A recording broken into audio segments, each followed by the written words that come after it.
दिल्ली भी जाऊंगा। भारतीय जनता पार्टी के लोग यहाँ के विधायक। तो बड़ी खबर बता दें, छत्तीसगढ़ के पूर्व मुख्यमंत्री भूपेश बघेल ने गिरफ्तारी से बचने के लिए सुप्रीम कोर्ट में याचिका दाखिल की है। बता दें कि शराब, कोयला और महादेव सट्टा ऐप घोटाला में नाम आने के बाद पूर्व सीएम ने सर्वोच्च न्यायालय में अग्रिम जमानत याचिका लगाई है। बताया जा रहा है कि इसकी सुनवाई सोमवार को संभवतः हो सकती है। पूर्व सीएम भूपेश बघेल ने याचिका में मांग की है कि उन्हें इन मामलों में किसी भी तरह से गिरफ्तार न किया जाए और जांच में सहयोग करने का अवसर दिया जाए। भूपेश बघेल ने याचिका में यह भी उल्लेख किया है कि जिस तरह उनके बेटे चैतन्य बघेल की गिरफ्तारी राजनीतिक द्वेष के चलते की गई है, उसी तरह से उन्हें भी निशाना बनाया जा सकता है। तो बड़ी खबर, भूपेश बघेल ने गिरफ्तारी से बचने के लिए सुप्रीम कोर्ट में याचिका दाखिल की है।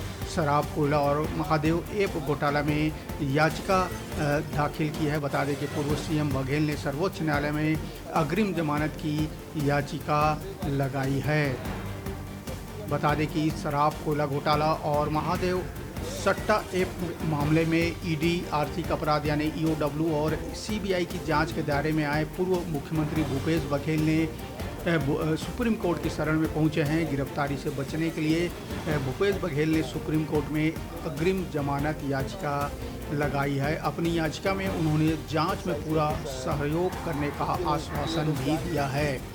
बता दें कि याचिका में उन्हें उनके बेटे चैतन्य बघेल को राजनीतिक द्वेष में फंसाकर गिरफ्तार करने की बात कही गई है। वैसे ही उन्हें भी टारगेट किया जा सकता है, ऐसी संभावना जताई है। बघेल का कहना है कि उनके खिलाफ बदले की भावना से कार्रवाई हो सकती है। बताया जा रहा है कि इस मामले में सोमवार को सुनवाई होगी। इसके अलावा शराब घोटाले मामले में जेल में बंद भूपेश बघेल के बेटे चैतन्य बघेल ने भी सुप्रीम कोर्ट में जमानत के लिए याचिका लगाई है।